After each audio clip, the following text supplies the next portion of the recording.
भरे विश्व में एक नई आशा जगाने वाला, नया उमंग पैदा करने वाला और नया आत्मविश्वास पैदा करने वाला राष्ट्रपति जी का उद्बोधन रहा। आत्मनिर्भर भारत की राह दिखाने वाला और इस दशक के लिए एक मार्ग प्रशस्त करने वाला राष्ट्रपति जी का उद्बोधन रहा। आदरणीय सभापति जी, मैं राष्ट्रपति जी का तहे दिल से आभार व्यक्त करने के लिए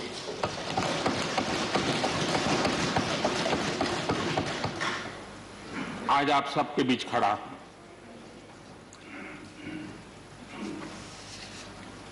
राज्यसभा में करीब 13-14 घंटे तक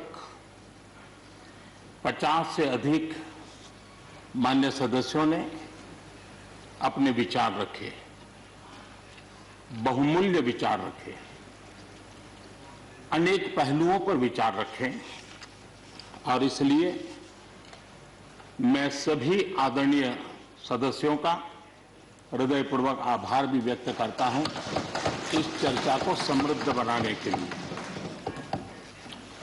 अच्छा होता कि राष्ट्रपति जी का भाषण सुनने के लिए भी सब होते तो लोकतंत्र की गरिमा और बढ़ जाती और हम सबको कभी गिला शिकवा न रहता कि हमने राष्ट्रपति जी का भाषण सुना नहीं था। लेकिन राष्ट्रपति जी के भाषण की ताकत इतनी थी कि न सुनने के बावजूद भी बहुत कुछ बोल पाए। ये अपने आप में उस भाषण की ताकत थी, उन विचारों की ताकत थी, उन आदर्शों की ताकत थी कि जिसके कारण न सुनने के बाद भी बात पहुंच गई। और इसलिए मैं समझता हूं इस भाषण का मूल्य अनेक गुना है। आदरणीय सभापति जी, जैसे मैंने कहा, अनेक चुनौतियों के बीच राष्ट्रपति जी का इस दशक का प्रथम भाषण हुआ। लेकिन यह भी सही है कि जरा पूरे विश्व पटल की तरफ देखते हैं, भारत के युवा मन को देखते हैं, तो ऐसा लगता है कि आज भारत सच्चे अर्थ में एक अवसरों की भूमि है। अनेक अवसर हमारा इंतजार कर रहे हैं और इसलिए जो देश युवा हो, जो देश उत्साह से भरा हुआ हो, जो देश अनेक सपनों को लेकर के संकल्प के साथ सिद्धि को प्राप्त करने के लिए प्रयासरत हो, वो देश इन अवसरों को कभी जाने नहीं दे सकता। हम सब के लिए ये भी एक अवसर है कि हम आजादी के 75 वर्ष में प्रवेश कर रहे हैं। ये अपने आप में एक प्रेरक अवसर है। हम जहां भी हो, जिस रूप में हो, मां भारती के संतान के रूप में इस आजादी के 75वें पर्व को हमने प्रेरणा का पर्व बनाना चाहिए। देश को आने वाले वर्षों के लिए तैयार करने के लिए कुछ न कुछ कर गुजरने का होना चाहिए। और 2047 में देश जब आजादी की शताब्दी मनाए तब हम देश को कहां तक ले जाएंगे, इन सपनों को बार बार हमने लेते रहना चाहिए। आज पूरे विश्व की नजर भारत पर है, भारत से अपेक्षाएं भी हैं और लोगों में एक विश्वास भी है कि अगर भारत ये कर लेगा, दुनिया की बहुत समस्याओं का समाधान वहीं से हो जाएगा। ये विश्वास आज दुनिया में भारत के लिए बड़ा है। आदरणीय सभापति जी, जब मैं अवसरों की चर्चा कर रहा हूं तब महाकवि मैथिली शरण गुप्त जी की कविता को मैं उद्घोषित करना चाहूंगा। गुप्त जी ने कहा था, अवसर तेरे लिए खड़ा है, अवसर तेरे लिए खड़ा है। फिर भी तू चुपचाप पड़ा है। अवसर तेरे लिए खड़ा है, फिर भी तू चुपचाप पड़ा है। तेरा कर्म क्षेत्र बड़ा है, तेरा कर्म क्षेत्र बड़ा है। पल पल है अनमोल, पल पल है अनमोल। अरे भारत उठ, अरे भारत उठ, आंखें खोल। ये मैथिली शरण गुप्ते जी ने कहा था। लेकिन मैं सोच रहा था, इस कालखंड में 21वीं सदी के आरंभ में अगर उनको लिखना होता तो क्या लिखते। मैं कल्पना करता था कि वो लिखते, अवसर तेरे लिए खड़ा है, अवसर तेरे लिए खड़ा है, तू आत्मविश्वास से भरा पड़ा है, तू आत्मविश्वास से भरा पड़ा है। हर बाधा, हर बाधा, हर बंदिश को तोड़, हर बाधा, हर बंदिश को तोड़।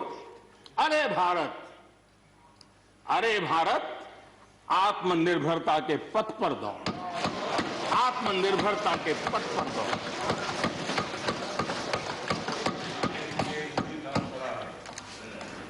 आदरणीय सभापति जी, कोरोना के दौरान किस प्रकार की वैश्विक परिस्थितियां बनी, कोई किसी की मदद कर सके ये असंभव हो गया। एक देश दूसरे देश को मदद न कर सके, एक राज्य दूसरे राज्य को मदद न कर सके, यहां तक कि परिवार का एक सदस्य दूसरे परिवार की सदस्य की मदद न कर सके, वैसा माहौल कोरोना के कारण पैदा हुआ। भारत के लिए तो दुनिया ने बहुत आशंकाएं जताई थी, विश्व बहुत चिंतित था कि अगर कोरोना की इस महामारी में अगर भारत अपने आप को संभाल नहीं पाया तो न सिर्फ भारत लेकिन पूरी मानव जात के लिए कितना बड़ा संकट आ जाएगा, ये आशंकाएं सबने जताई। करोड़ों लोग फंस जाएंगे, लाखों लोग मर जाएंगे। हमारे यहां भी डराने के लिए भरपूर बातें भी हुई। अरे ये क्यों हुआ, ये मेरा सवाल नहीं है, क्योंकि एक अननोन एनिमी क्या कर सकता है किसी को अंदाज नहीं था। हर एक ने अपने अपने तरीके से आकलन किया था। लेकिन भारत ने अपने देश के नागरिकों की रक्षा करने के लिए एक अननोन एनिमी से, और जिसकी कोई पूर्व परंपरा नहीं थी कि ऐसी चीज को ऐसे डील किया जा सकता है, इसके लिए ये प्रोटोकॉल हो सकता, कुछ पता नहीं था। एक नए तरीके से, नए सोच के साथ हर किसी को चलना था। हो सकता है कुछ विद्वान सामर्थ्यवान लोग, उनको कुछ और विचार हो सकता है, लेकिन था ये कि एक अननोन एनिमी था और हमें रास्ते भी खोजने थे, रास्ते बनाने भी थे और लोगों को बचाना भी था। उस समय जो भी ईश्वर ने बुद्धि, शक्ति, सामर्थ्य दिया, इस देश ने उसको करते हुए देश को बचाने में भरसक काम किया है। और आज दुनिया इस बात का गर्व कर रही है कि इस वाकई भारत ने दुनिया की मानव जात की रक्षा करने में बहुत बड़ी अहम भूमिका निभाई। ये लड़ाई जीतने का यश किसी सरकार को नहीं जाता है, न किसी व्यक्ति को जाता है, लेकिन हिंदुस्तान को तो जाता है। गर्व करने में क्या जाता है? विश्व के सामने आत्मविश्वास के साथ बोलने में क्या जाता है? इस देश ने किया है, गरीब से गरीब व्यक्ति ने इस बात को किया है। उन समय सोशल मीडिया में देखा होगा, फुटपाथ पर एक छोटी झोपड़ी लगा करके बैठी हुई एक बूढ़ी मां, वो भी घर के बाप की झोपड़ी के बाहर दिया जला करके भारत के शुभ के लिए कामना करते हैं। हम उसकी मजाक उड़ा रहे हैं, उस भावनाओं का मखौल उड़ा रहे हैं। समय है, जिसने कभी स्कूल का दरवाजा नहीं देखा था, उसके मन में भी देश के लिए जो भी दिया जला करके भी देश की सेवा कर सकता हूं तो करूं, इस भाव से किया था। और उसने देश में एक सामूहिक शक्ति का जागरण किया था, अपनी शक्ति का, सामर्थ्य का परिचय करवाया था। लेकिन उसकी भी मजाक उड़ाने में मजा आ रहा है। विरोध करने के लिए कितने मुद्दे हैं जी, और करना भी चाहिए, लेकिन ऐसी बातों में न उलझे जो देश के मनोबल को तोड़ते हैं, जो देश के सामर्थ्य को नीचा आंकते हैं। इससे कभी लाभ नहीं होता है। हमारे कोरोना वॉरियर्स, हमारे फ्रंटलाइन वर्कर्स, आप कल्पना कर सकते हैं जी, जब चारों तरफ भाई कहीं किसी से कोरोना आ जाएगा तो ऐसे समय ड्यूटी करना, अपनी जिम्मेवारियों को निभाना, ये छोटी चीजें नहीं है।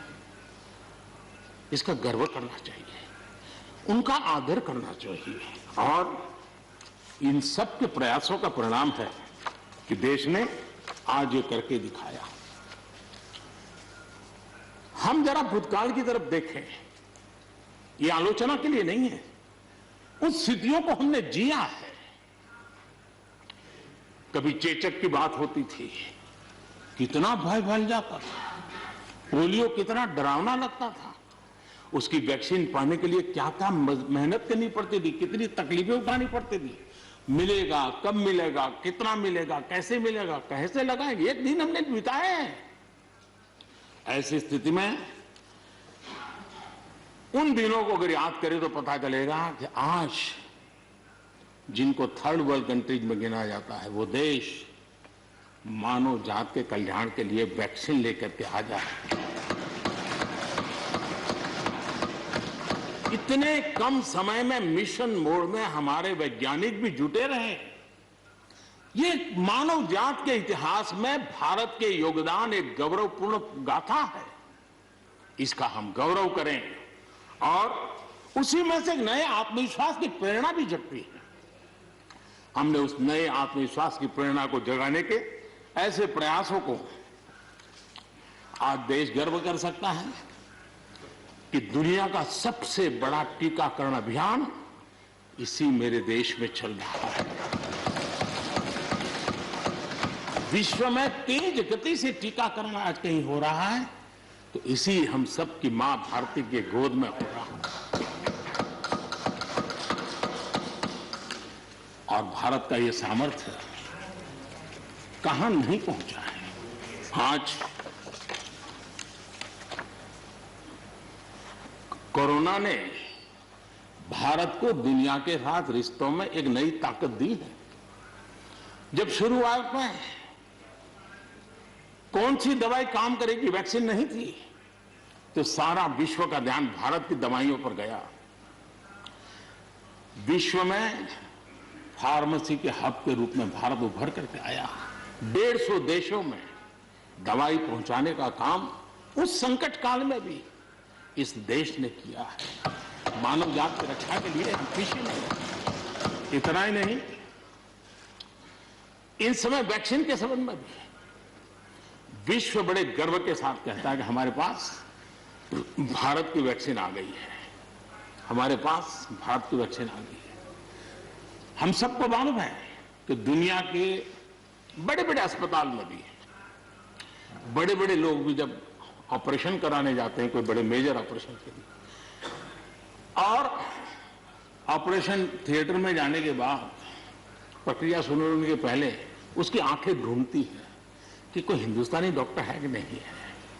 और जैसे ही एकाध टीम के अंदर एकाध भी हिंदुस्तानी डॉक्टर दिखता है ना, उसका विश्वास हो जाता है अब ऑपरेशन।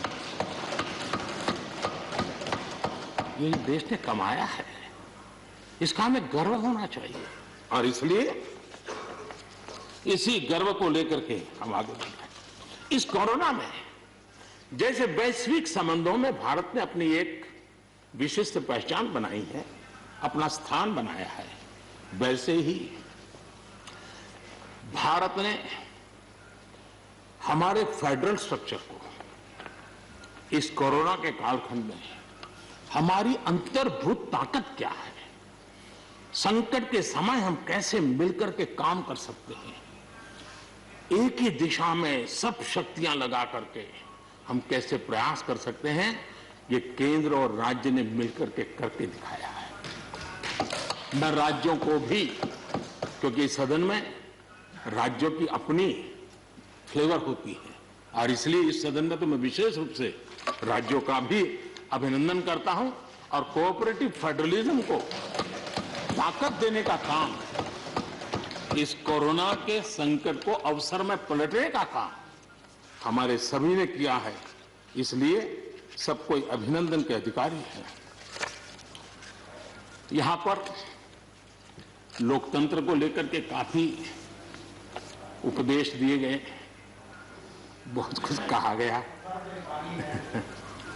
और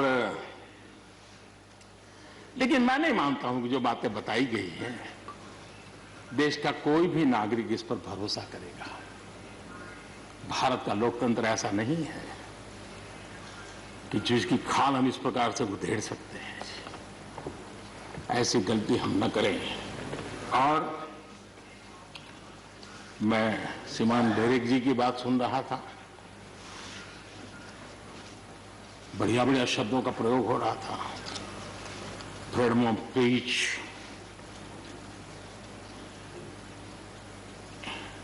इंटिमिडेशन, हाउडिंग, जब शब्द सुन रहा था तो लग रहा था कि ये बंगाल की बात बता रहे हैं कि देश की बता रहे हैं।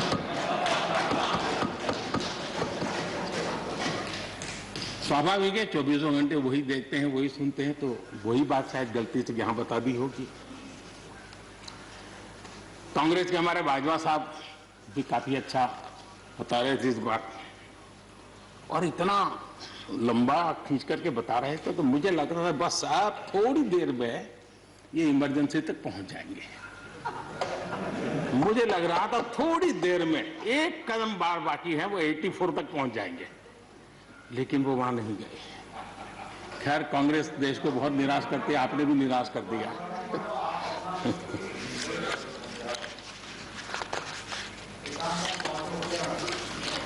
माननीय सभापति जी, मैं एक कोट इस सदन के सामने रखना चाहता हूं, और खास करके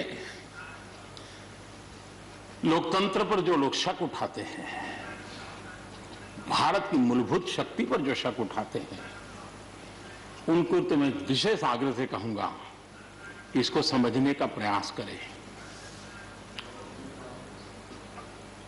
हमारा लोकतंत्र किसी भी मायने में वेस्टर्न इंस्टीट्यूशन नहीं है, ये एक ह्यूमन इंस्टीट्यूशन है।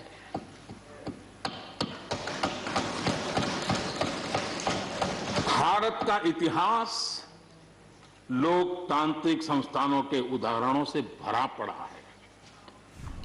प्राचीन भारत में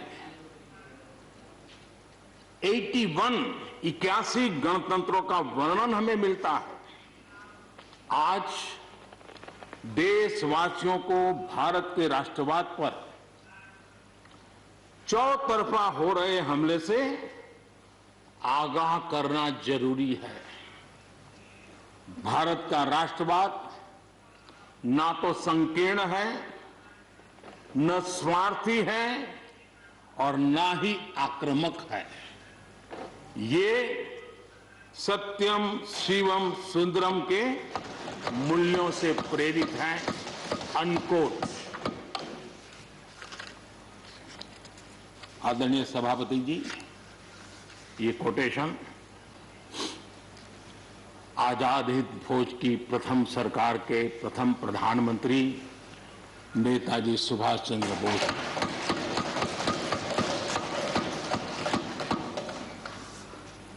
और संयोग है कि 125वीं जयंती आज हम मना रहे हैं। लेकिन दुर्भाग्य इस बात का है कि जाने अनजाने में हमने नेताजी की इस भावना को, नेताजी के इन विचारों को, नेताजी के इन आदर्शों को भुला दिया। और उसका परिणाम है कि आज हमको कोसने लग गए। मैं तो कभी कभी हैरान हो जाता हूं। दुनिया जो हमें कोई शब्द पकड़ा देती, हम भी उसको पकड़ करके चल पड़ते हैं।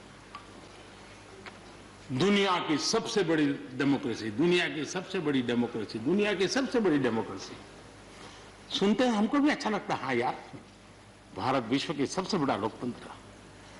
लेकिन हमने अपने युवा पीढ़ी को ये सिखाया नहीं कि भारत ये मदर ऑफ डेमोक्रेसी है, ये लोकतंत्र की जननी है। हम सिर्फ बड़ा लोकतंत्र है ऐसा नहीं है, यह देश लोकतंत्र की जननी है।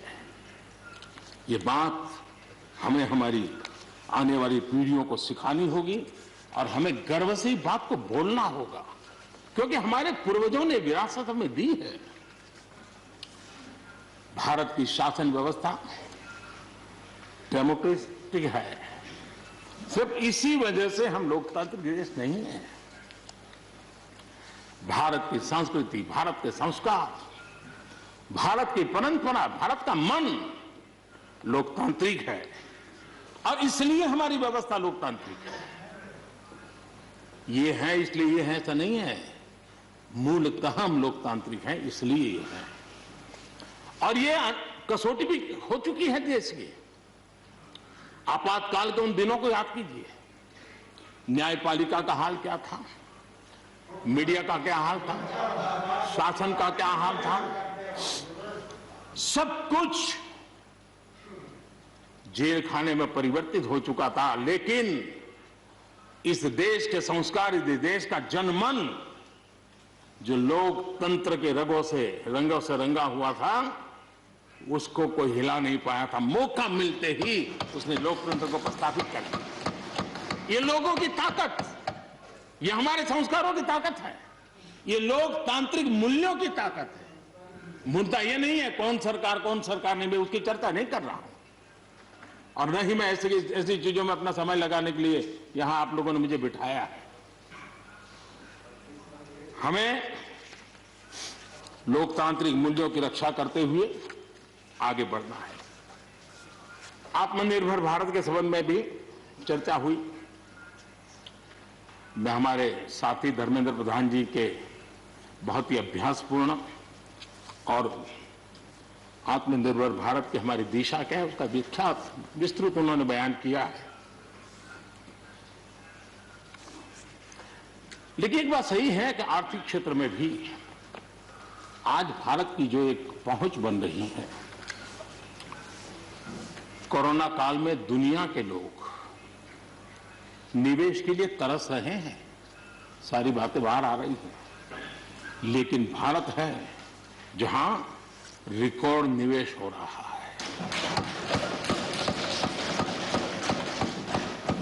सारे तथ्य बता रहे हैं कि अनेक देशों की अर्थस्थिति डामाडोल है, जबकि दुनिया भारत में डबल डिजिट ग्रोथ का अनुमान लगा रही है।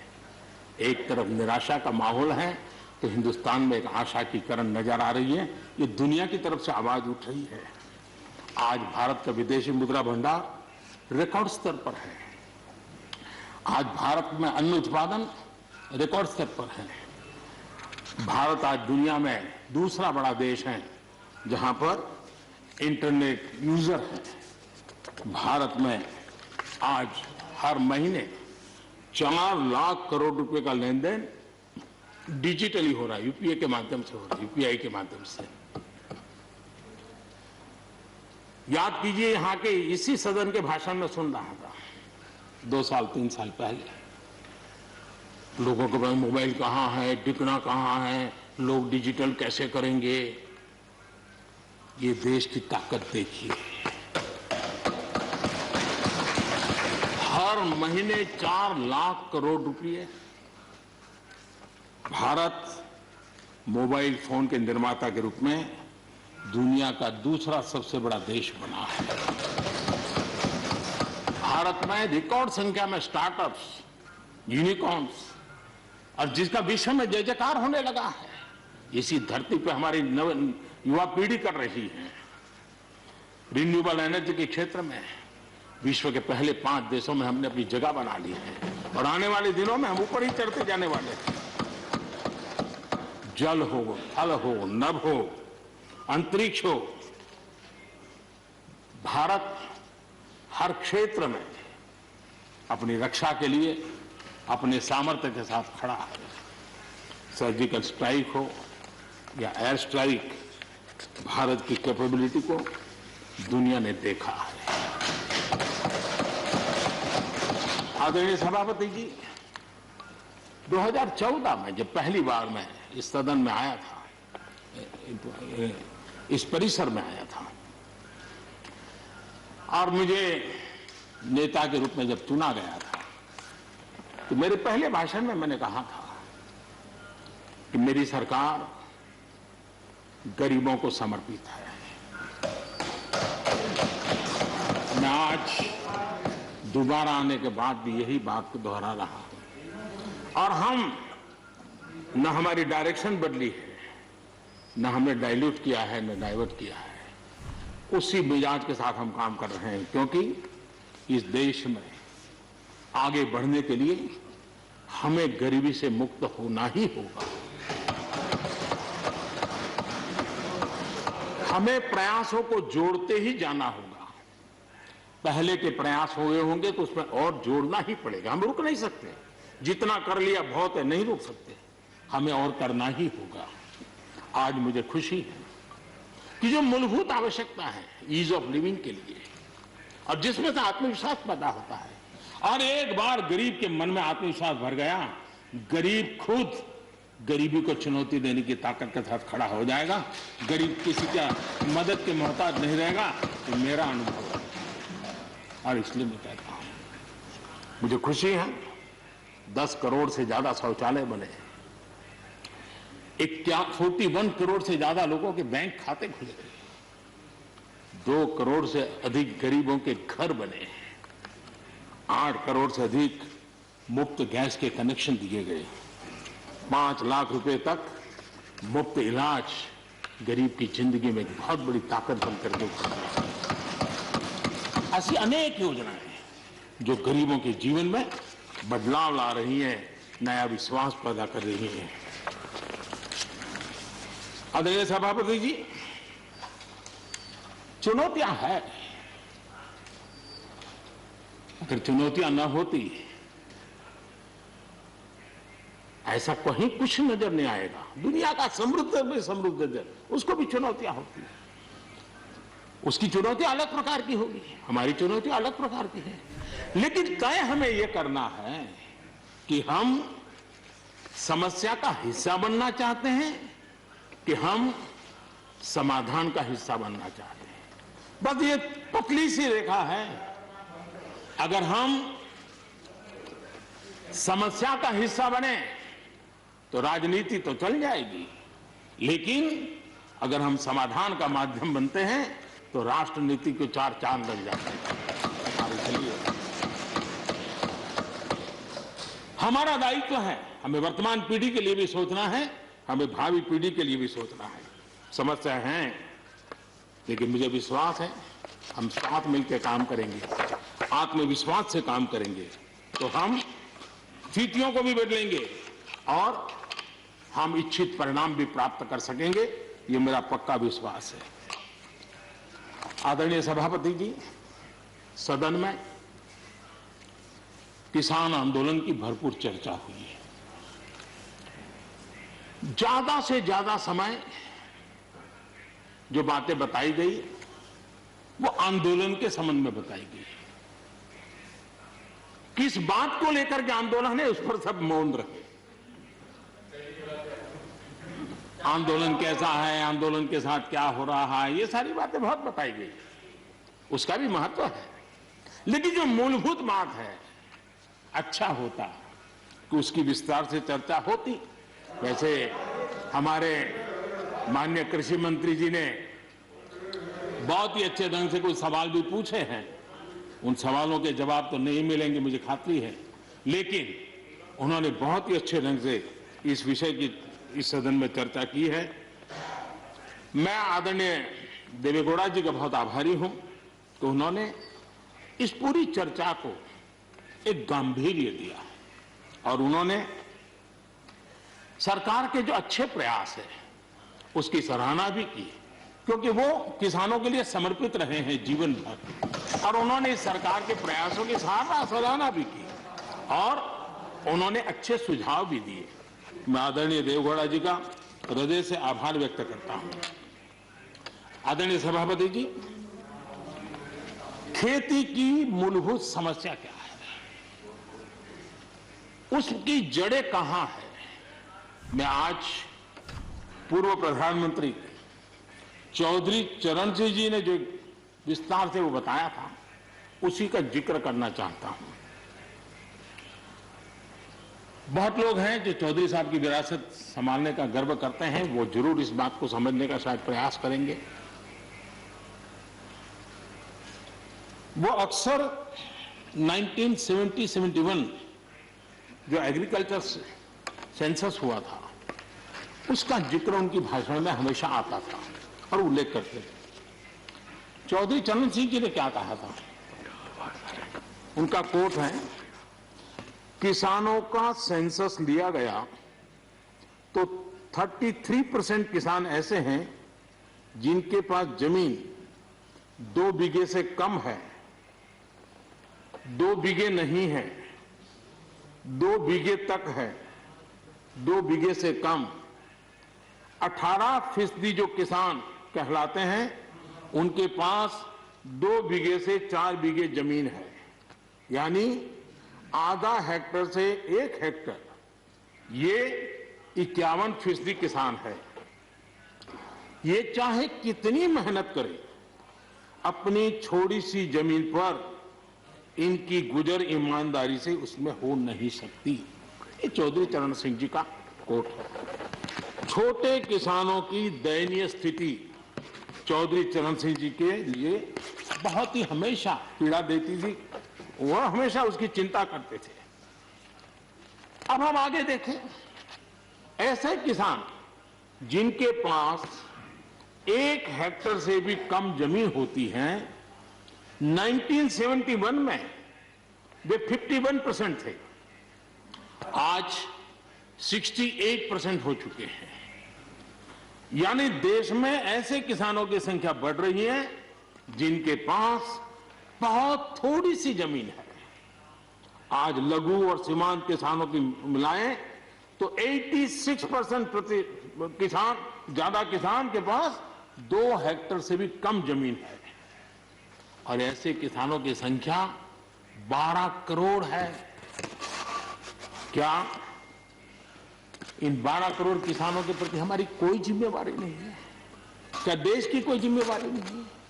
क्या हमने कभी हमारी योजनाओं के केंद्र में इन 12 करोड़ किसानों को रखना पड़ेगा कि नहीं रखना पड़ेगा?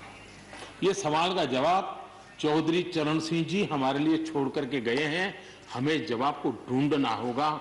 हमें चौधरी चरण सिंह जी को सच्ची श्रद्धांजलि देने के लिए भी इस काम के लिए जिसको जो सूझे, जिसको मौका मिले, सबने करना होगा, तब जाकर के हम इन कर सकते हैं। अब पहले की सरकारों की सोच में छोटा किसान था क्या?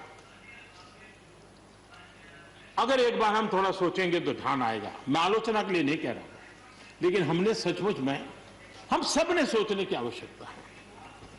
जब हम चुनाव आते ही एक कार्यक्रम करते हैं कर्ज माफी, अब वो किसान का कार्यक्रम है कि वोट का कार्यक्रम है, वो तो हिंदुस्तान में हर कोई भली भांति जानता है। लेकिन जब कर्ज माफी करते हैं तब छोटा किसान उससे वंचित रहता है, उसके नसीब में कुछ नहीं आता है, क्योंकि कर्ज माफी जो बैंक से लोन लेता है उसके लिए होती है। छोटा किसान का बेचारा बैंक में खाता नहीं, वो कहां लोन लेने जाएगा? हमने छोटे किसान के लिए नहीं किया है, भले ही हमने राजनीति कर ली हो। 1-2 एकड़ जमीन वाले किसान जिसके पास बैंक का खाता भी नहीं है, न वो कर्ज लेता है, न कर्ज माफी का फायदा उसको मिलता है। उसी प्रकार से पहले की फसल बीमा योजना क्या थी?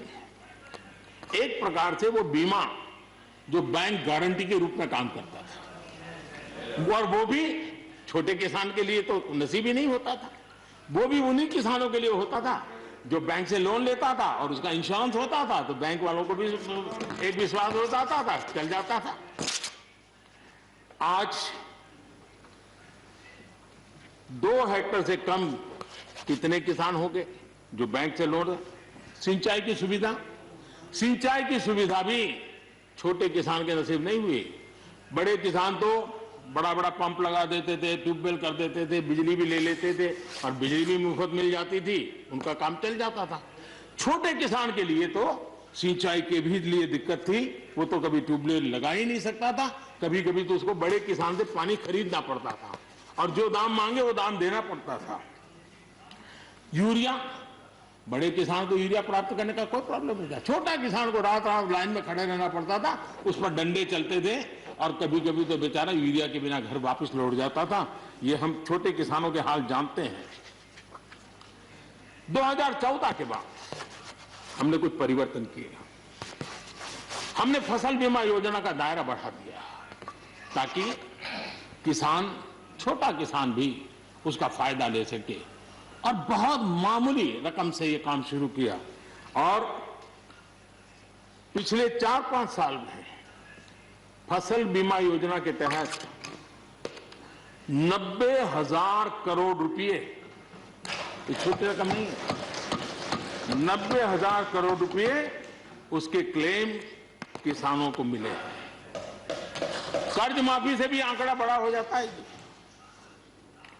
छोटा किसानों का किसान क्रेडिट कार्ड, हमारे यहाँ किसान क्रेडिट कार्ड हुए, लेकिन बड़े किसानों तक गए और वो बैंक से बहुत ही कुछ राज्यों में 0% से ब्याज से उनको मिल जाते थे पैसे, और उनके कोई जो धंधा व्यापार होता था पैसे वहां भी लग जाते थे। छोटे किसान के नसीब में ये नहीं था। हमने तय किया हिंदुस्तान के हर किसान को किसान क्रेडिट कार्ड देंगे। इतना ही नहीं, हमने उसका तो दायरा फिशरमैन तक भी बढ़ा दिया ताकि वो भी इसका फायदा उठा सके। और 2.25 करोड़ से ज्यादा किसानों तक ये किसान क्रेडिट का काम पहुंच चुका है, और बाकी भी राज्यों से आग्रह कर रहे हैं कि लगातार उसको आगे बढ़ाएं ताकि ज्यादा से ज्यादा किसान इसका लाभ उठा सके, और राज्यों की मदद जितनी ज्यादा मिलेगी उतना ज्यादा ये काम हो जाएगा। उसी प्रकार से हम एक योजना ले आए, प्रधानमंत्री सम्मान निधि योजना। सीधे किसान के खाते में, और ये गरीब किसान को जिसके पास कभी इस प्रकार की मदद नहीं पहुंची।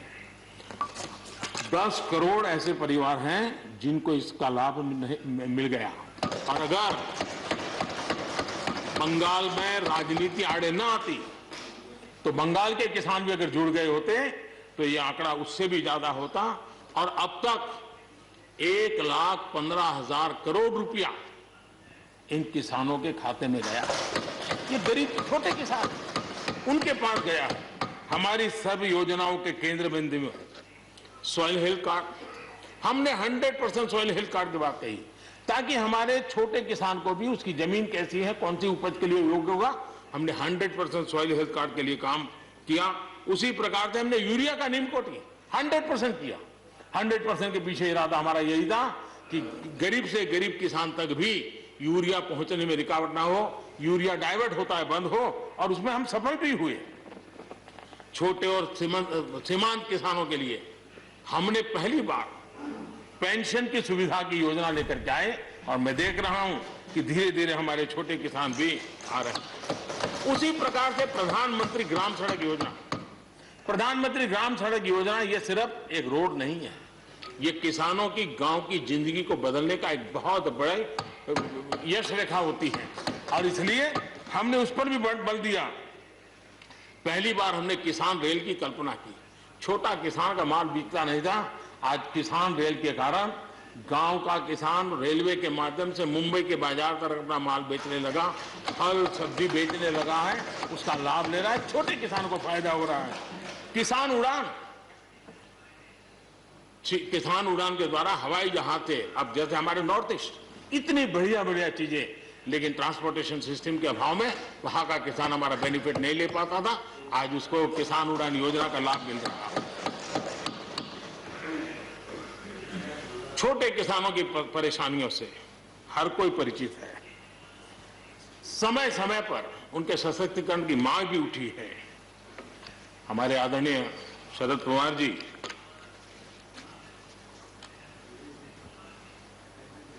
और कांग्रेस के भी हर किसी ने, हर सरकार ने कृषि सुधारों की वकालत की है। कोई पीछे नहीं है, क्योंकि हर एक को लगता है कर पाए नहीं कर पाए अलग बात है, लेकिन ये होना चाहिए, ये बात हर एक की निकली हुई है। और आज नहीं, जब भी जो जहां थे सबने की हुई है। और शरद राव जी ने तो अभी एक बयान भी दिया कि भाई मैं सुधारों के पक्ष में हूं। ठीक है, पद्धति के संबंध में उनके मन में सवाल है, लेकिन सुधारों का विरोध नहीं किया है। और इसलिए मैं समझता हूं कि हमें इस विषय में हमारे साथी श्रीमान सिंधिया जी ने बहुत ही अच्छे ढंग से कई पहलुओं पर इस कानून को लेकर के यहां पर ये सारी बातें पिछले 2 दशक से लगातार चल रही है, हर फोरम में चली। ऐसा नहीं है कि कोई हमारे आने के बाद हर ने कहा और हर एक को लगा कि अब समय आ गया, हो जाए, अब समय आ गया। ये ठीक है, फुटस्टॉप कॉमा कोई इधर उधर हो सकता है, कोई ये दावा नहीं कर सकता है कि भाई हमारे समय की सोच बहुत ही बढ़िया थी। मैं भी दावा नहीं कर सकता हूं कि हमारे समय की सोच बढ़िया है, 10 साल के बाद कोई नई सोच आ ही नहीं सकती। ऐसा नहीं होता है जी। ये समाज जीवन परिवर्तनशील होता है। आज के समय हमें जो ठीक लगा चलो चले, आगे सुधार करेंगे, नई चीजों को जोड़ेंगे। यही तो प्रगति का रास्ता होता है जी। रुकावटें डालने से प्रगति कहां होती है जी। और इसलिए, लेकिन मैं हैरान हूं, अचानक यू टर्न ले लिया भाई, ऐसा क्यों किया? ठीक है, आप आंदोलन के मुद्दों को लेकर के इस सरकार को घेर लेते हैं, लेकिन साथ साथ किसानों को भी कहते हैं कि भाई बदलाव बहुत जरूरी है, बहुत साल हो गए, अब नई चीजों को लेना पड़ेगा, तो देश आगे बढ़ता है। लेकिन अब मुझे लगता है कि राजनीति इतनी हावी हो जाती है कि अपने ही विचार छूट जाते हैं। लेकिन जो ये सब कर रहे हैं अच्छा है। आदरणीय डॉक्टर मनमोहन सिंह जी यहां मौजूद है, मैं उन्हीं का एक कोट आज पढ़ना चाहता हूं। हो सकता है जो यू टर्न कर रहे हैं वो मेरी बात माने या न माने, मनमोहन सिंह जी की तो बात जरूर मानेंगे। There are other rigidities because of the whole marketing regime set up in the 1930s, which prevent our farmers from selling their produce where they get the highest rate of return. It is our intention to remove all those handicaps which come in the way of India realizing its vast potential as one large common market. ये आदरणीय मनमोहन सिंह जी का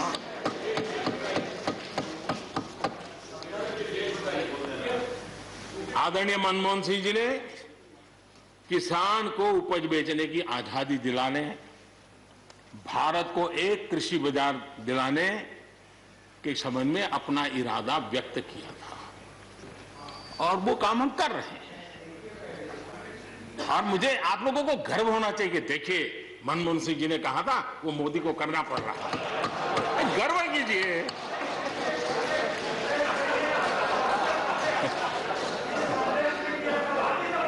please. और मजा ये है कि जो लोग पॉलिटिकल बयानबाजी करते हैं उछल उछल करके, उनके राज्यों में भी जब उनको मुकाबला है, इसी में से आधा अधूरा कुछ न कुछ किया ही किया है हर किसी ने। यहां जो विरोध में दल है उनकी भी जहां सरकारें हैं वहां आधा अधूरा कुछ न कुछ तो किया ही है, क्योंकि उनको भी मालूम है रास्ते का रास्ता तो यही है। और मैंने देखा इस चर्चा में लॉ का जो स्पिरिट है उस पर किसी की चर्चा नहीं हुई है। शिकायत दिया गया तरीका ठीक नहीं था, जल्दी कर दिया, इसको नहीं पूछा, ये रहता है। वो तो परिवार में शादी होती है तो भी फूफी नाराज होकर के कहती है मुझे कहां बुलाया, वो तो रहता है। इतना बड़ा बड़ा परिवार है तो रहता ही है।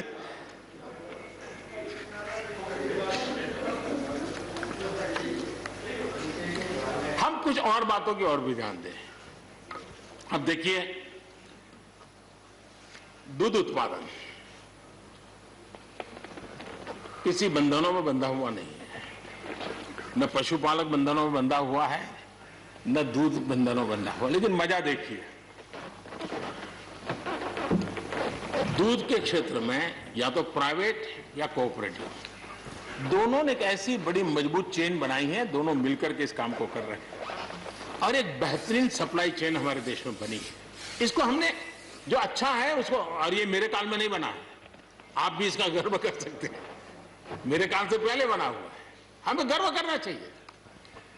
फल सब्जी से जुड़े व्यवसाय में ज्यादातर बाजारों का सीधा संपर्क रहता है, बाजारों की दखल हट गई है, इसका लाभ मिल रहा है।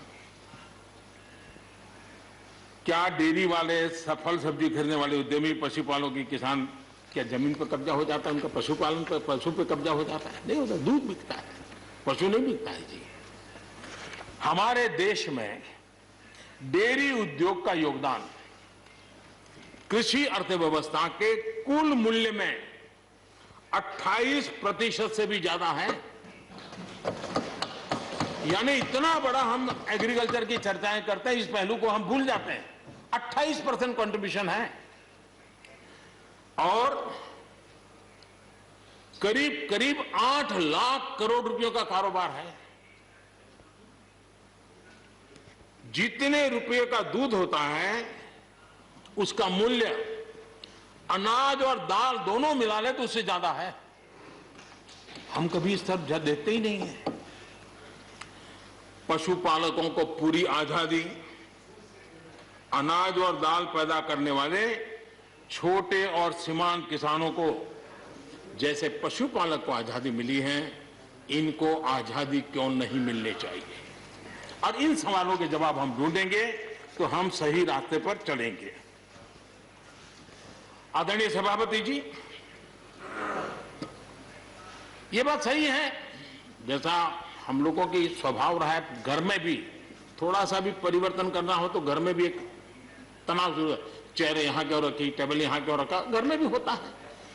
इतना बड़ा देश है और जिस प्रकार की परंपराओं से हम पले बढ़े हैं, तो ये मैं स्वाभाविक मानता हूं। जब भी कोई नई चीज आती है तो थोड़ा बहुत रहता ही है हमारे यहाँ, क्योंकि असमंजस की स्थिति भी रहती है।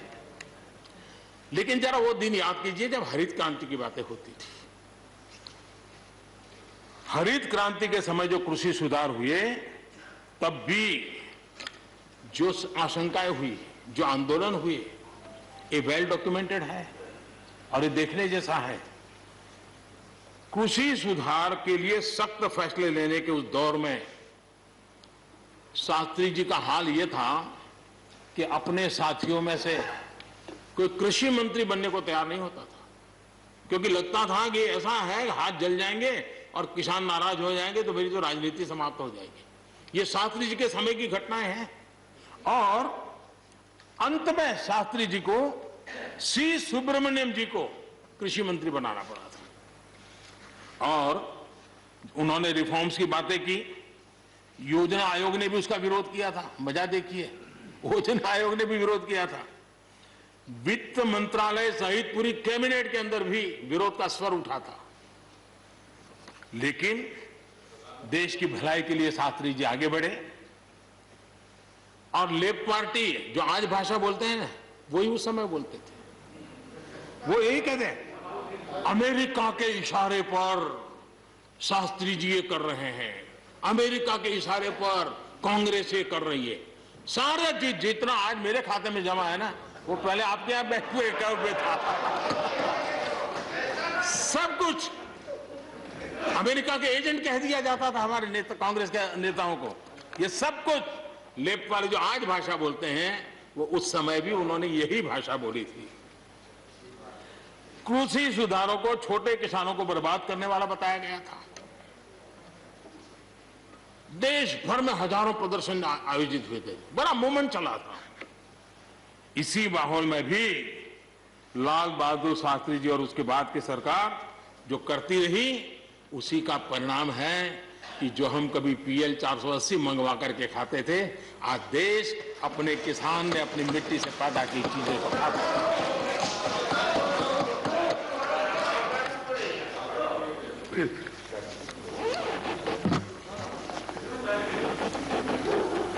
रिकॉर्ड उत्पादन के बावजूद भी हमारे कृषि क्षेत्र में समस्याएं हैं। कोई ये तो मना नहीं कर सकता है समस्याएं नहीं है, लेकिन समस्याओं का समाधान हम सबको मिलकर के करना होगा। और मैं मानता हूं कि अब समय ज्यादा इंतजार नहीं करेगा। हमारे राम गोपाल जी ने बहुत ही अच्छी बात कही कि उन्होंने कहा कि कोरोना लॉकडाउन में भी हमारे किसानों ने रिकॉर्ड उत्पादन किया। सरकार ने भी बीज, खाद, सारी चीजें कोरोना काल में भी पहुंचाने में कोई कमी नहीं होने दी, कोई संकट नहीं आने दिया, और उसका सामूहिक परिणाम मिला कि देश के पास यह भंडार भरा रहा। उपज की रिकॉर्ड खरीदी भी इस कोरोना काल में ही हुई। तो मैं समझता हूं कि हमने नए नए उपाय खोज करके आगे बढ़ना होगा। और जैसा मैंने कहा,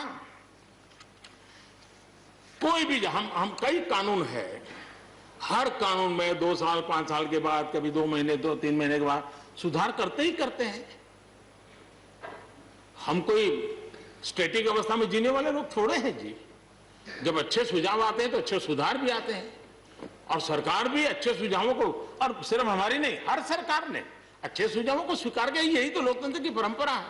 और इसलिए अच्छा करने के लिए अच्छे सुझावों के साथ, अच्छे सुधारों की तैयारी के साथ हम सबको आगे बढ़ना चाहिए। मैं आप सबको निमंत्रण देता हूं, आइए हम देश को आगे ले जाने के लिए, कृषि क्षेत्र की समस्याओं का समाधान करने के लिए आंदोलनकारियों को समझाते हुए हमने देश को आगे ले जाना होगा।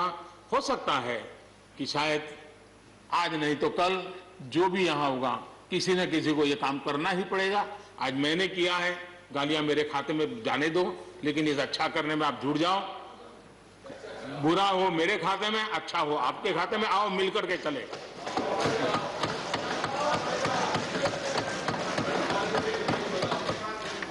और मैं लगातार, हमारे कृषि मंत्री जी लगातार किसानों से बातचीत कर रहे हैं, लगातार मीटिंगें हो रही हैं, और अभी तक कोई तनाव पैदा नहीं हुआ है। एक दूसरे की बात को समझने का, समझाने का प्रयास चल रहा है। और हम लगातार आंदोलन से जुड़े लोगों से प्रार्थना करते हैं कि आप आंदोलन करना आपका हक है, लेकिन इस प्रकार से बुजुर्ग लोग वहां बैठे, ये ठीक नहीं है। आप उनको सबको ले जाइए, आप आंदोलन को खत्म कीजिए। आगे बढ़ने के लिए मिल बैठ करके चर्चा करेंगे, रास्ता खुले है। ये सब हमने कहा है। मैं आज भी इस सदन से माध्यम से भी निमंत्रण देता हूं। आदरणीय सभापति जी, ये बात निश्चित है, हमारी खेती को खुशहाल बनाने के लिए फैसले लेने का ये समय है। इस समय को हमने गंवा नहीं देना चाहिए। हमें आगे बढ़ना चाहिए, देश को पीछे नहीं ले जाना चाहिए। पक्ष हो, विपक्ष हो, आंदोलनरत साथी हो, इन सुधारों को हमने मौका देना चाहिए और एक बार देखना चाहिए कि इस परिवर्तन से हमें लाभ होता है कि नहीं होता है। कोई कमी हो तो उसको ठीक करेंगे, और कहीं ढिलाई है तो उसको कसेंगे। ऐसा तो है नहीं कि सब दरवाजे बंद कर दिए बस। और इसलिए मैं कहता हूं, मैं विश्वास दिलाता हूं कि मंडियां अधिक आधुनिक बने, अधिक प्रतिस्पर्धी होगी। इस बार बजट में भी उसके लिए हमने प्रावधान किया है। इतना ही नहीं, एमएसपी है, एमएसपी था, एमएसपी रहेगा। इस सदन की पवित्रता समझे हम। जिन 80 करोड़ से अधिक लोगों को सस्ते में राशन दिया जाता है, वो भी कंटिन्यू रहेगा। इसलिए मेहरबानी करके भ्रम फैलाने के काम में हम न जुड़े, क्योंकि हमको देश ने एक विशिष्ट जिम्मेवारी दी है। किसानों की आय बढ़ाने के जो दूसरे उपाय हैं, उन पर भी हमें बल देने की जरूरत है। आबादी बढ़ रही है, परिवार के अंदर सदस्यों की संख्या बढ़ रही है, जमीन के टुकड़े छोटे होते जा रहे हैं। ऐसी स्थिति में हमें कुछ न कुछ ऐसा करना ही होगा ताकि किसानी पर बोझ कम हो और हमारे किसान के परिवार के लोग भी रोजी रोटी कमाने के लिए, उनके लिए हम और अवसर उपलब्ध करा सकें। इनकी तकलीफों को दूर करने के लिए हमने काम करना होगा। और मैं मानता हूं कि हम अगर देर कर देंगे, हम अगर अपने ही राजनीतिक समीकरणों में फंसे रहेंगे तो हम किसानों को अंधकार की तरफ धकेल देंगे। कृपा करके हमें उज्जवल किसानों के उज्जवल भविष्य के लिए इससे बचना चाहिए। मैं सबसे प्रार्थना करता हूं, हमें इस बात की चिंता करनी होगी।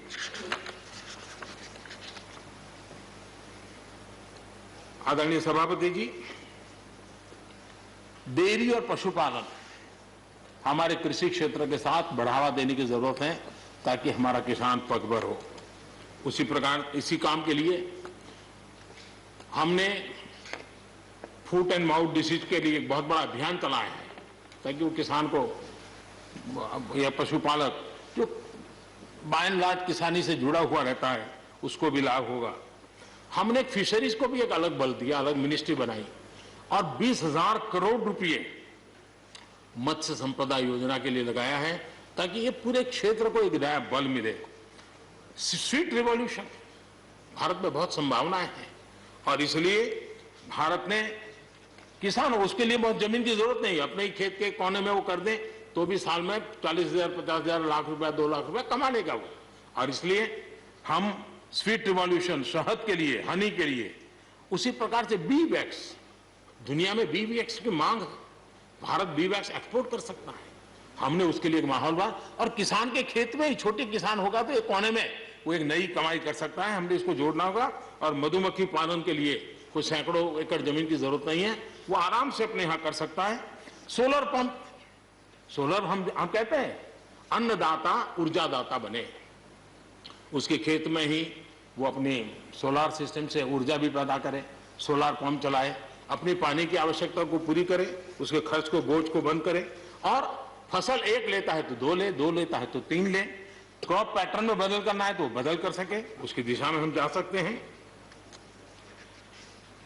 और एक बात है, भारत की ताकत ऐसी समस्याओं के समाधान करने की और नए रास्ते खोजने की रही है, आगे भी खुलेंगे। लेकिन कुछ लोग हैं जो भारत अस्थिर रहे, अशांत रहे, इसे लगातार कोशिशें कर रहे हैं। हमें इन लोगों को जानना होगा। हम ये न भूलें कि पंजाब के साथ क्या हुआ। जब बंटवारा हुआ सबसे ज्यादा भुगतना पड़ा पंजाब को।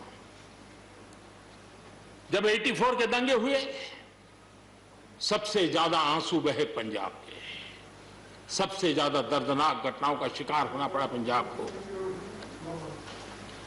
जो जम्मू कश्मीर में हुआ, निर्दोषों को मौत के घाट उतार दिया गया। जो नॉर्थ ईस्ट में होता रहा, आए दिन बम, बंदूक और गोलियों का कारोबार चलता रहा। ये सारी चीजों ने देश को किसी न किसी रूप में बहुत नुकसान किया है। इसके पीछे कौन ताकतें हैं, हर समय हर सरकारों ने इसको देखा है, जाना है, परखा है। और इसलिए हमें उस जज्बे से इन सारी समस्याओं के समाधान के लिए हम तेजी से आगे बढ़े। और हम ये न भूलें कि कुछ लोग हमारे, खास करके पंजाब के, खास करके सिख भाइयों के दिमाग में गलत चीजें भरने में लगे हैं। ये देश हर सिख के लिए गर्व करता है। देश के लिए क्या कुछ नहीं किया इन्होंने, उनका जितना हम आदर करें उतना कम है। गुरुओं की महान परंपरा को, और मेरा भाग्य रहा है मुझे पंजाब की रोटी खाने का अवसर मिला है। मैं जिंदगी में बहुत महत्वपूर्ण वर्ष पंजाब में बिताए हैं, इसलिए मुझे मालूम है। और इसलिए जो भाषा उनके लिए कुछ लोग बोलते हैं, उनको गुमराह करने के जो लोग प्रयास करते हैं, इससे कभी देश का भला नहीं होगा। और इसलिए हमें इन दिशा में चिंता करने की आवश्यकता है। आदरणीय सभापति महोदय, हम लोग कुछ शब्दों से बड़े परिचित हैं। श्रमजीवी, बुद्धिजीवी, ये सारे शब्दों से परिचित हैं। लेकिन मैं देख रहा हूं कि पिछले कुछ समय से इस देश में एक नई जमात पैदा हुई है, एक नई बिरादरी सामने आई है, और वो है आंदोलनजीवी। ये जमात आप देखोगे, वकीलों का आंदोलन है वो वहां नजर आएंगे, स्टूडेंट का आंदोलन है वो वहां नजर आएंगे, मजदूर का आंदोलन है वो वहां नजर आएंगे, कभी पर्दे के पीछे कभी पर्दे के आगे। एक पूरी टोली है जी जो आंदोलनजीवी है। वो आंदोलन के बिना जी नहीं सकते हैं और आंदोलन से जीने के लिए रास्ते खोजते रहते हैं। हमें ऐसे लोगों को पहचानना होगा कि वो जो सब जगह पे पहुंच करके और बड़ा आइडियोलॉजिकल स्टैंड दे देते हैं, गुमराह कर देते हैं, नए नए तरीके बता देते हैं। देश आंदोलनजीवी लोगों से बचे, इसके लिए हम सबको, और ये उनकी ताकत है। उनका क्या है, खुद खड़ा नहीं कर सकते चीजें, किसी की चल रही तो जाके बैठ जाते हैं, वो अपना जो जितने दिन चले चल जाता है उनका। ऐसे लोगों को पहचानने की बहुत आवश्यकता है। ये सारे आंदोलनजीवी परजीवी होते हैं।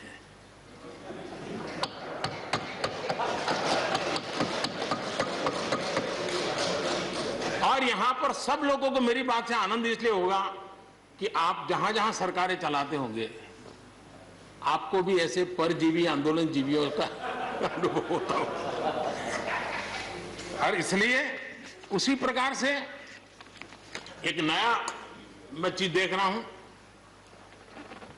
देश प्रगति कर रहा है, हम एफडीआई की बात कर रहे हैं, फॉरेन डायरेक्ट इन्वेस्टमेंट, लेकिन मैं देख रहा हूं इन दिनों एक नया एफडीआई मैदान में आया है। ये नए एफडीआई से देश को बचाना चाहिए। एफडीआई चाहिए, फॉरेन डायरेक्ट इन्वेस्टमेंट, लेकिन ये जो नया एफडीआई नजर का आ रहा है, ये नए एफडीआई से जरूर बचना होगा। और ये नया एफडीआई है foreign destructive ideology, foreign destructive ideology. और इसलिए इस एफडीआई से देश को बचाने के लिए हमने और जागरूक रहने की जरूरत है। आदरणीय सभापति जी, हमारे देश के विकास के लिए ग्रामीण अर्थव्यवस्था, इसका अपना एक मूल्य है। ग्रामीण अर्थव्यवस्था हमारे आत्मनिर्भर भारत का एक अहम स्तंभ है। आत्मनिर्भर भारत ये किसी सरकार का कार्यक्रम नहीं हो सकता है और होना भी नहीं चाहिए। ये 130 करोड़ देशवासियों के संकल्प होने चाहिए। हमें गर्व होना चाहिए और इसमें कोई दुविधा नहीं होनी चाहिए। और महात्मा गांधी जैसे महापुरुषों ने हमें यही रास्ता दिखाया था। अगर हम वहां से थोड़े हट गए हैं तो वापस उस पटरी पर आने की जरूरत है और आत्मनिर्भर भारत के रास्ते पर हमको बढ़ना ही होगा। गांव और शहर की खाई को अगर हमें पाटना है तो उसके लिए भी हमें आत्मनिर्भर भारत की ओर बढ़ना ही होगा। और मुझे विश्वास है कि हम उन बातों को लेकर के जब आगे बढ़ रहे हैं तो हमारे देश के सामान्य मानवी का विश्वास बढ़े। जैसे अभी प्रश्नोत्तर काल के अंदर जल जीवन मिशन की चर्चा हो रही थी। इतने कम समय में 3 करोड़ परिवारों तक घर में पीने का पानी पहुंचाने का नल कनेक्शन देने का काम हो चुका है। आत्मनिर्भरता तभी संभव जब अर्थव्यवस्था में सभी की भागीदारी हो। हमारी सोनल बहन ने अपने भाषण में बहनों बेटियों की भागीदारी पर फोकस करने की उन्होंने विस्तार से चर्चा की। कोरोना काल में चाहे राशन हो, आर्थिक मदद हो या मुफ्त गैस सिलेंडर, सरकार ने हर तरह से एक प्रकार से हमारी माताओं बहनों को असुविधा ना हो इसकी पूरी चिंता करने का प्रयास किया है। और उन्होंने एक शक्ति बनकर के चीजों को संभालने में मदद भी की है। जिस तरह इस मुश्किल परिस्थिति में हमारे देश की नारी शक्ति ने बड़े धैर्य के साथ परिवार को संभाला, परिस्थितियों को संभाला है। कोरोना के इस लड़ाई में हर परिवार की मातृशक्ति की बहुत बड़ी भूमिका रही है और उनका मैं जितना धन्यवाद करूं उतना कम। बहनों बेटियों का हौसला, और मैं समझता हूं कि आत्मनिर्भर भारत में अहम भूमिका हमारी माताएं बहनें निभाएगी, मुझे पूरे विश्वास है। आज युद्ध क्षेत्र में भी हमारी बेटियों की भागीदारी बढ़ रही है। नए नए जो लेबर कोड बनाए हैं उसमें भी बेटियों के लिए हर सेक्टर में काम करने के लिए समान वेतन का हक दिया गया है। मुद्रा योजना से 70% जो लोन ली गई है वो हमारी बहनों के द्वारा ली गई है, यानी एक प्रकार से एडिशन। करीब 7 करोड़ महिलाओं की सहभागिता से 60 लाख से ज्यादा सेल्फ हेल्प ग्रुप आज आत्मनिर्भर भारत के प्रयासों को एक नई ताकत दे रहे हैं। भारत की युवा शक्ति पर हम जितना जोर लगाएंगे, हम जितने अवसर उनको देंगे, मैं समझता हूं कि वो हमारे देश के लिए, भविष्य के लिए, उज्जवल भविष्य के लिए एक मजबूत नींव बनेंगे। जो राष्ट्रीय एजुकेशन पॉलिसी आई है, उस राष्ट्रीय एजुकेशन पॉलिसी में भी हमारी युवा पीढ़ी के लिए नए अवसर देने का प्रयास हुआ है। और मुझे खुशी है कि एक लंबा अरसे समय गया एजुकेशन पॉलिसी पर चर्चा में, लेकिन उसकी स्वीकृति जिस प्रकार से देश में हुई है, एक नया विश्वास पैदा किया है। और मुझे विश्वास है कि ये नई एजुकेशन पॉलिसी, नई राष्ट्रीय शिक्षा नीति हमारे देश के लिए एक नए तरीके से पढ़ने का विचार दिखा आगे।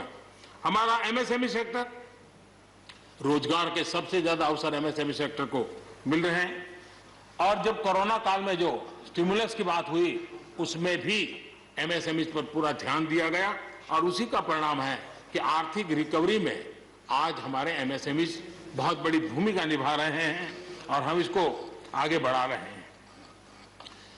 हम लोग प्रारंभ से सबका साथ, सबका विकास, सबका विश्वास का मंत्र लेकर के चल रहे हैं और उसी का परिणाम है कि नॉर्थ ईस्ट हो या नक्सल प्रभावित क्षेत्र, धीरे धीरे वहां हमारी समस्याएं कम होती जा रही हैं और समस्याएं कम होने के कारण, सुख और शांति का अवसर पैदा होने के कारण विकास की मुख्य धारा में ये हमारे सभी साथियों को आने का अवसर मिल रहा है। अब भारत के उज्जवल भविष्य में ईस्टर्न इंडिया बहुत बड़ी भूमिका निभाएगा, ये मैं साफ देख रहा हूं और उसको हम पूरी मजबूती से काम रहे।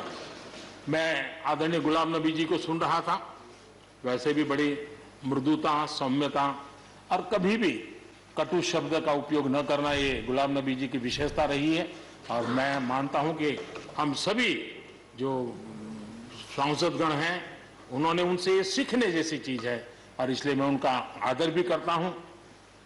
और उन्होंने जम्मू कश्मीर में जो चुनाव हुए उसकी तारीफ की। उन्होंने कहा कि बहुत लंबे समय से, और उन्होंने ये भी कहा कि मेरे दिल में जम्मू कश्मीर विशेष है और स्वाभाविक भी है। उनके दिल में ये होना, पूरे हिंदुस्तान के दिल में जम्मू कश्मीर उसी भाव से भरा पड़ा हुआ है। जम्मू कश्मीर आत्मनिर्भर बनेगा उस दिशा में हमारा, वहां पंचायत के चुनाव हुए, बीडीसी के चुनाव हुए, डीडीसी के चुनाव हुए और इन सब की सराहना गुलाम नबी जी ने की है। इस प्रशंसा के लिए मैं आपका बहुत आभारी हूं।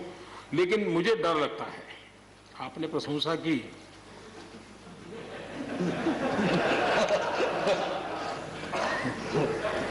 मुझे विश्वास है कि आपकी पार्टी वाले इसको उचित स्पिरिट में लेंगे। गलती से G23 की राय मान करके कुछ उल्टा न कर दे।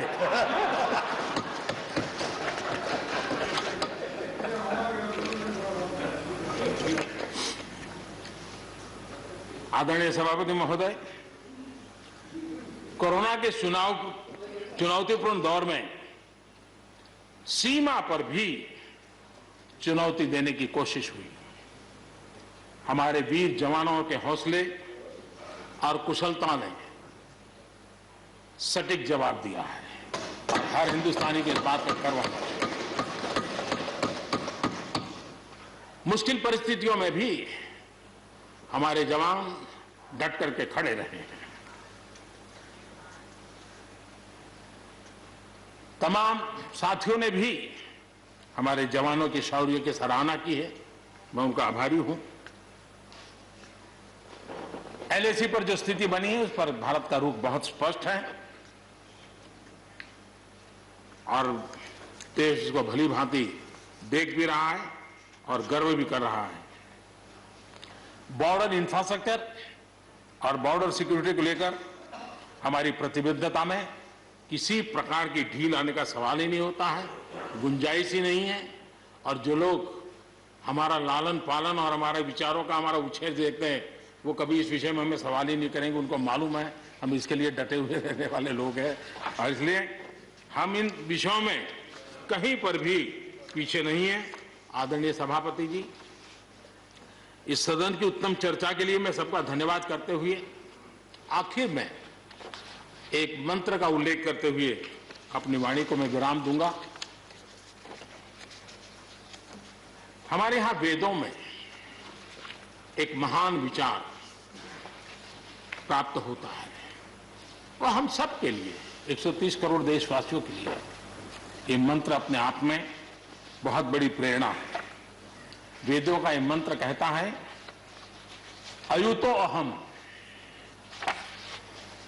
अयुतो में आत्मा, अयुतो अहम, अयुतो में आत्मा, अयुतम में चक्षुः, अयुतम श्रोत्रम, अयुतो अहम, अयुतो में आत्मा, अयुतम में चक्षुः, अयुतम श्रोत्रम। यानी मैं एक नहीं हूं, मैं अकेला नहीं हूं, मैं अपने साथ करोड़ों मानवों को देखता हूं, अनुभव करता हूं। इसलिए मेरी आत्मिक शक्ति करोड़ों की है, मेरे साथ करोड़ों की दृष्टि है, मेरे साथ करोड़ों की श्रवण शक्ति, कर्म शक्ति भी है। आदरणीय सभापति जी, वेदों की इसी भावना से, इसी चेतना से 130 करोड़ से अधिक देशवासियों वाला भारत सबको साथ लेकर के आगे बढ़ रहा है। आज 130 करोड़ देशवासियों के सपने आज हिंदुस्तान के सपने हैं। आज 130 करोड़ देशवासियों की आकांक्षाएं इस देश की आकांक्षाएं हैं। आज 130 करोड़ देशवासियों का भविष्य भारत के उज्जवल भविष्य की गारंटी है। और इसलिए आज जब देश नीतियां बना रहा है, प्रयास कर रहा है, तो वो केवल तत्कालीन हानि लाभ के लिए नहीं, लेकिन एक लंबे दूरगामी और 2047 में देश जब आजादी का शतक मनाएगा तब देश को नई ऊंचाइयों पर ले जाने के सपनों को लेकर के नींव रखी जा रही है। और मुझे विश्वास है कि इस काम को हम पूरा करने में अवश्य सफल होंगे। मैं फिर एक बार आदरणीय राष्ट्रपति जी के उद्बोधन के लिए मैं उनका आदरपूर्वक धन्यवाद करते हुए, उनका अभिनंदन करते हुए, सदन में भी जिस तरह चर्चा हुई, और मैं सच बताता हूं, चर्चा का स्तर भी अच्छा था, वातावरण भी अच्छा था। ये ठीक है कि इससे कितने लाभ होते हैं, मुझ पर भी कितना हमला हुआ, हर प्रकार से जो भी कहा जा सकता है कहा, लेकिन मुझे बहुत आनंद हुआ कि मैं कम से कम आपके काम तो आया।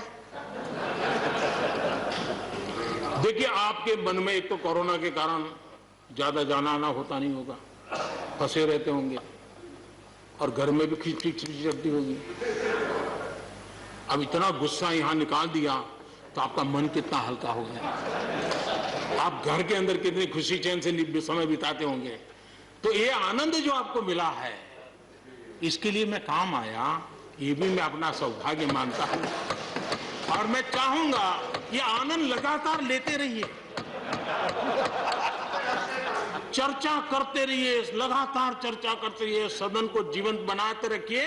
मोदी है, मौका लीजिए। बहुत बहुत धन्यवाद। धन्यवाद प्रधानमंत्री जी। I shall now put the amendments which have been moved to vote. Amendment number 11 to 18 by Tiruchi Siva. Amendment number 18 to number 11 to 18 by Tiruchi Siva. Are you withdrawing the amendments or Sir, to have concern on his citizens. should I put them to vote? No speech. No speech is allowed now. You know that. Are you withdrawing the amendments or should I put them to vote? Should I treat it that you have got every right? So, are you withdrawing or moving? Sir, if the Prime Minister gives an assurance, sir, that would be, no, we will not move, sir. Right. He has Rajya Sabha के सदन में PM Modi ने तमाम विषयों पर अपनी बात रखी है और खास बात ये रही कि किसानों के आंदोलन को लेकर वो बोले हैं। किसानों से अपील की है कि अपना आंदोलन खत्म कीजिए। He has moved the amendment.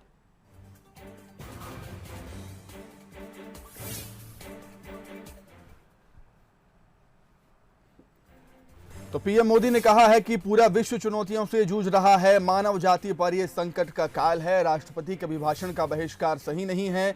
विपक्ष पर चुटीले अंदाज में चुटकी ली है। मजाकिया अंदाज में विपक्ष पर हमला भी किया है। और पीएम मोदी ने कहा है कि राष्ट्रपति का अभिभाषण आत्मविश्वास वाला रहा।